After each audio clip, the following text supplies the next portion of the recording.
Greetings, dear ones. I'm Kryon of Magnetic Service.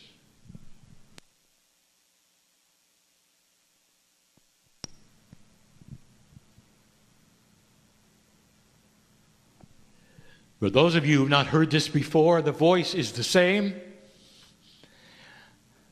The human being sits in the chair, it's the same. And if you just walked in, you'd say nothing's happening.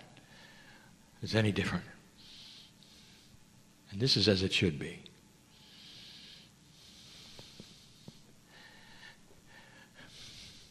Dear ones, the human has a spiritual discernment engine. Truth or not truth. Energy or no energy. Sensitive or not sensitive. Could it be what he says it is? That literally he removes himself, and through years of practice you are hearing the translation of a multidimensional message that he's gotten used to, flowing to you from the other side of the veil, which you call the creative source. Spirit, I want you to sit with this for a minute. There's going to be no proof of a three-dimensional way, no balls of fire or white light. Or is there? So now it's up to you.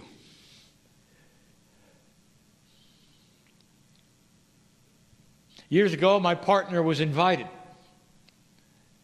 to channel at the United Nations. His first trip to the East Coast, he was frightened. Never seen that many people together before. He went to the big city, taken upstairs into the committee room where they had just signed peace in Bosnia. Walked in and channeled to only delegates. And he knew at that point in time they'd either get it or they wouldn't. They were used to this, where the society that he was channeling in front of had channelers before. They had come to see him. I can remember in the hotel room before he did, trying to comfort him because of his doubt.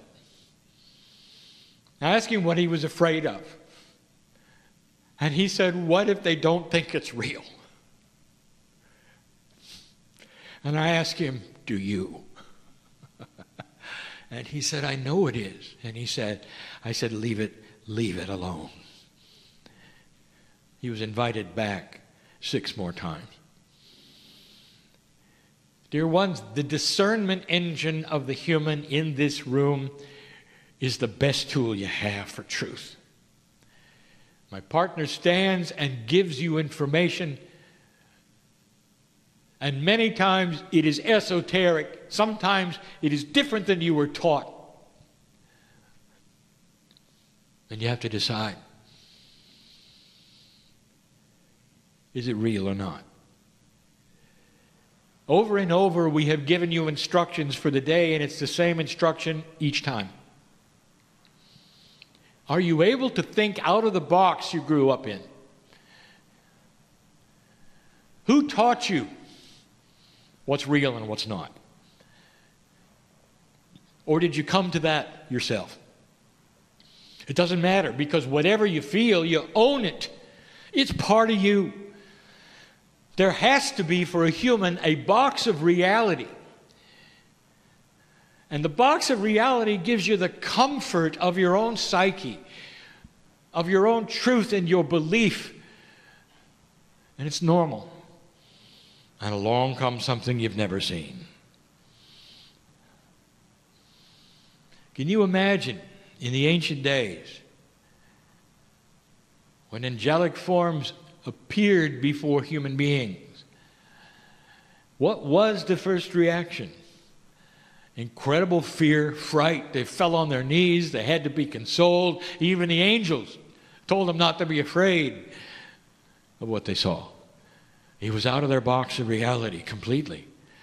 Even though it was a beautiful angelic form filled with the benevolence and the glory of God, they fell on their knees and were afraid that they were dying.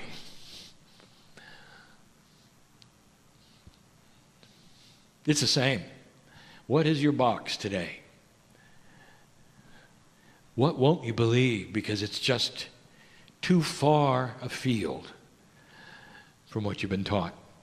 Healer in this room, light worker in this room, you have spent years learning certain things, certain ways, and now we are saying they've changed. That's difficult.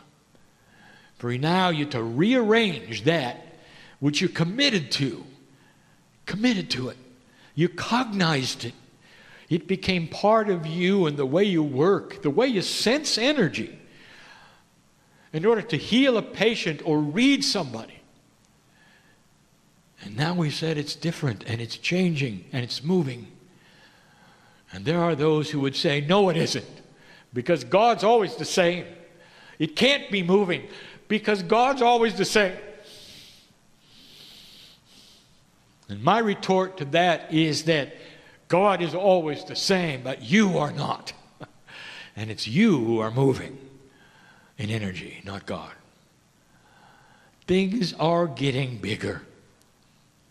The antenna, if you want to call it that, of the light worker is starting to become more sensitive with more points of reception. It is becoming complex, it is becoming stronger, and it's confusing. The human likes single source thing. Simplicity in God. One God, one way. And you argue about it on the planet so fervently that you kill each other because you're not doing the right thing, worshiping one way, one God. You got one soul, one body, one heaven, one hell. What if it was really complicated?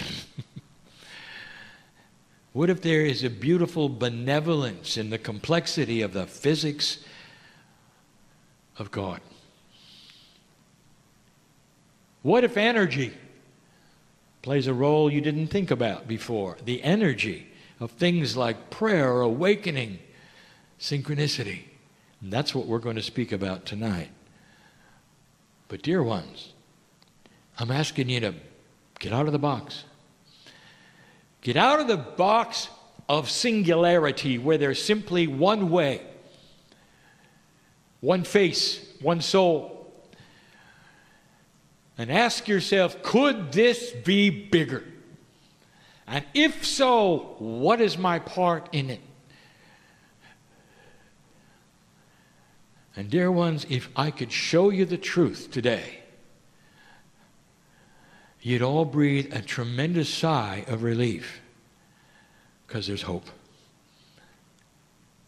Humanity is beginning to evolve slowly in order to make better decisions in the future. And that is new. It only takes a sociologist or even an anthropologist to prove it. For in all of your history, one of the remarkable things, if you've studied it, is that it never changes. One generation goes to war, it dies off, and the next generation is skipped, and the next one does the same thing, often with the same countries. It repeats itself like you never learned anything. Even though your parents went through it, your grandparents went through it, it's there again. You might say, therefore, that consciousness has been static, and you'd be right. Static. And now it isn't. It is moving off the peg. In every single field you can look at, it is moving off the peg. It's confusing to those who make war, because they're starting to see things that is not in their war book. It's confusing for those in medicine, for they're starting to see things that they never learned in their medical school. It's confusing for the sociologists who are about to rewrite another phase of humanity based upon what they're seeing is happening today in consciousness. Humanity is starting to ask questions and learn. And you're not going to repeat it again. I'm going to close with this, and you've heard this before. You need to hear it yet again. All of your life, and the life of your parents, and the life of those parents, there has been the desire, the wish, the goal of peace on earth. That's what you wanted. There was the idea, if you could only have peace on earth, that would be it. From then on, all would be well. And here's what I want to tell you that perhaps you've not heard before. Some of you may have. At the rate of consciousness evolution, peace on earth is a given. Eventually, humans will demand it for survival. They're going to become wise and understand that war is not an option for survival. It's a given. So peace on earth, when you see it, will be the beginning of the new age. The beginning, not the end. Peace on earth is the starting point, dear ones. And it's not that hard. Generation upon generation will come in with a different kind of wisdom. It's even being measured now. Let me ask you in this room, are you like your grandchildren? Do you know any grandchildren here that are exceptional, that are doing different things, that are asking you questions perhaps that you never ask, or that your children never ask? You look in their eyes, you can tell something is going on. Welcome to the evolution of human consciousness in a way it didn't expect. The children are more compassionate. They care more. They're looking around more. They're not as self-absorbed now. What if I told you that so many of the things that are going on in this planet that you're seeing on the news that are abhorrent, that are horrible, that are unconscionable, is a direct result of light meeting dark and unbalance. When humans start seeing what is taking place and they're invested in that which is old energy, there is confusion of spirit. Many of them will do things, and you're seeing it now, that you never saw before. Groups of them will do things in order to keep the old energy alive, to hang on to it. Individual, groups, even governments. The light is going to win, dear ones. And the proof of it is the battle that is going on right now. Dear ones, there would be no battle. Things would be just like normal if there wasn't something going on. And that's what we want to show you. Now, open your box and look around, if you dare. I'll be back. And so it is.